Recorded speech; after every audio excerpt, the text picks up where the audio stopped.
Et parlons maintenant de cette commission d'enquête sur les liens entre la France insoumise et l'islamisme portée par le patron des députés droite républicaine, Laurent Wauquiez, qui a finalement été validé de justesse, je le précise, par la commission des lois de l'Assemblée nationale par 29 voix contre 27.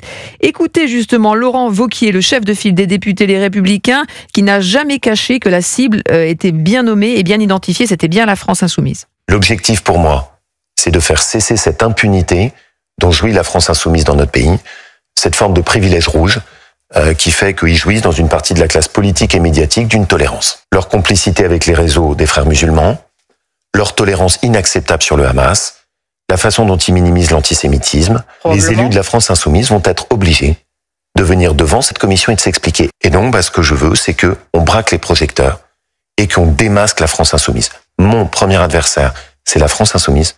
C'est le premier danger politique pour la France. Voilà, Laurent Wauquiez ce matin sur CNews et Europe 1. Je précise que plusieurs personnalités politiques pourraient être auditionnées. Le leader, donc Jean-Luc Mélenchon, mais aussi l'eurodéputé Rima Hassan, le député Thomas Porte ou encore le journaliste et militant franco-algérien Tahar Ouafs.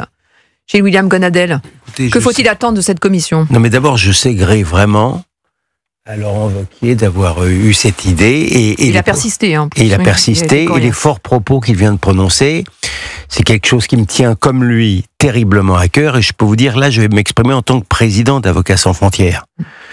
Parce que nous avons, depuis déjà de trop longs mois, et on attend toujours d'ailleurs, on ne peut pas dire que la justice montre un empressement terrible, là encore. Nous avons déposé une plainte contre certains députés pour, non pas seulement apologie, pour intelligence avec organisation classée terroriste. Parmi ces députés, il y a notamment Rima Hassan et Ercilia Soudeh. Rima Hassan, c'est pour le Hamas, Ercilia Soudeh, c'est pour le FPLP, d'avoir porté secours à quelqu'un qui a été finalement viré par le haut responsable, par le ministre de l'Intérieur. Nous, je demanderai à être convoqués par la commission, parce que non seulement j'expliquerai ce qu'il y a dans la plainte, mais surtout, c'est une plainte documentée. Nous avons de nombreux documents qui prouvent, par exemple, les contacts de Rima Hassan avec le Hamas. C'est pas uniquement avec... Donc, c'est très important ce qui se passe. Et je vous avoue que d'aucuns de députés de la France insoumise ont eu effectivement un grand plaisir à mettre sur le grill des députés ou pas des députés dans leur commission d'enquête. J'espère que ça sera la même chose. Qu'est-ce qu'on peut attendre, Raphaël Steinville, de cette commission ? D'une certaine manière, établir ce que l'on sait déjà ou que l'on soupçonne, mais qui pourra être plus documenté encore que ça ne l'est déjà.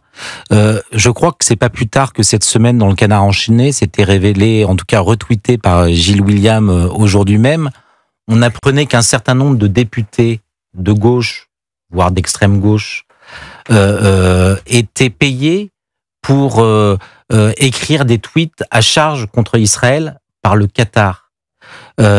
Si ces faits sont avérés, si ces faits d'ingérence et de complicité avec des puissances étrangères devaient être révélés, honnêtement, ça explique tellement de choses. Dans un certain nombre de discours, de tweets, de provocations, qu'il faut l'établir de manière définitive pour qu'ils ne puissent plus s'abriter sur le fait qu'ils ne sont pas encore condamnés par la justice, parce que la justice politisée traîne tellement des pieds qu'ils ne sont pour l'instant toujours pas condamnés. Donc oui, cette commission d'enquête, elle est nécessaire, elle est urgente pour révéler au grand jour ce que certains continuent à vouloir taire. Pour conclure, Gilles William Gonadel, on peut espérer que ce soit qu'on mette des mots sur les faits, quoi. Peut-être pas que des mots, que ça incite davantage la justice qui est effectivement complaisante, mais aussi pour que cesse cette impunité invraisemblable de privilège rouge de la France insoumise. À suivre. Merci beaucoup Gilles William Gonadel, merci Raphaël Steinville, c'était passionnant. On se retrouve lundi